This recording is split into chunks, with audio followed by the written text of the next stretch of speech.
Well, my name's John Klein. This is Casting Arts and Technology. We've been making fine art bronze castings for sculptors here in Camp Washington since 1990. I'm Sean Mullaney, and I make large-scale kinetic sculptures.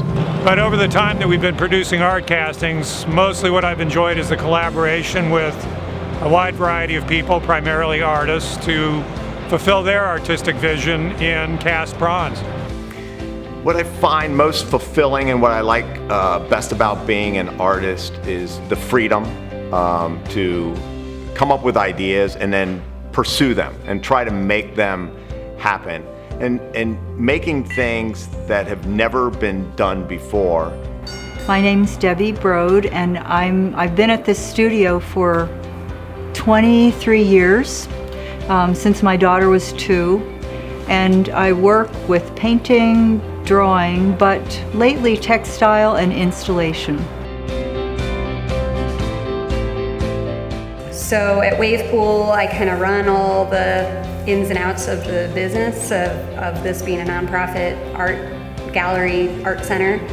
Yeah, one of the things I find that's most fulfilling about making neon signs and working with our customers is that our customers really appreciate what we do. And they think of it as a real art form, which I guess it is, because we're creating.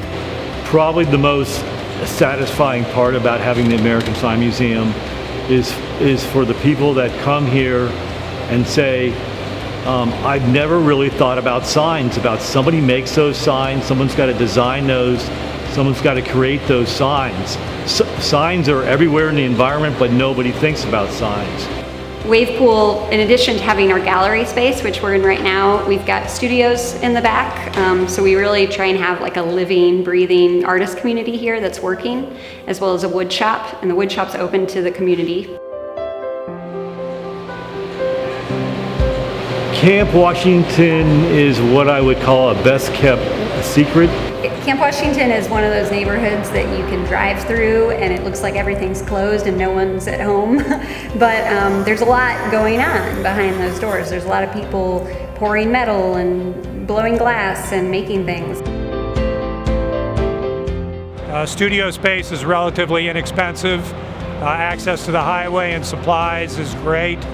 And in recent years, obviously there's been a resurgence in interest in trying to restore properties. And so there's a lot of great, interesting buildings here that have history, like deep history about, people who worked and made things and created things. And so I like the vibe from that.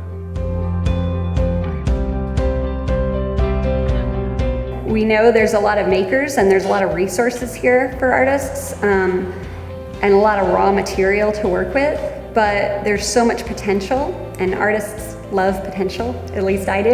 Like, there's a lot to dream up and take action. There are more and more artists coming in, and so we have more and more of a chance to connect with each other. If I had money and were buying buildings, I would be buying buildings in Camp Washington. Because of the open architecture, the accessibility, etc. Artists always need basically cheap, efficient space with accessibility, and that's exactly what the camp provides. We have metal fabricators, we have people who do stuff with aluminum and fabric and paint. So there's a lot of crafts people here in the camp, and so there's a lot of great networks, and you can easily have things made. And there's a ton of manufacturers here, factories, and a ton of artists. So a lot of people who are making things with their hands and getting dirty and being creative. But it's kind of a place where you can start something new, something fresh, something unusual. There's a lot of unusual things going on here, unusual in a good way. And I think it's a great place, like a breeding ground or an incubator for creative endeavors. Because it's wide open. It's a little bit like the Wild West. But if you factor in the artist, the way I see Camp Washington is a place where art meets industry. I believe that Camp Washington has the potential to be the creative and cultural capital of Cincinnati. I think that this is really the place to be.